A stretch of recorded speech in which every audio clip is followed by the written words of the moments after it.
આપણે પિઝા બનાવશું. એના માટે શિમલા મરચાં, ટામેટાં ને કાંદા ને તેલ. અડદ નાખીએ, અડદ, ધાણા જીરું, ગરમ મસાલો નાખી દીધો અને ચાળવી દઈએ.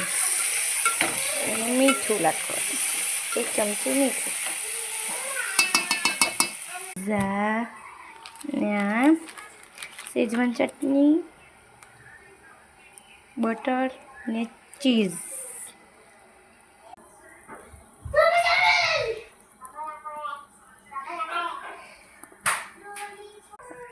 આપણા પિઝા રેડી.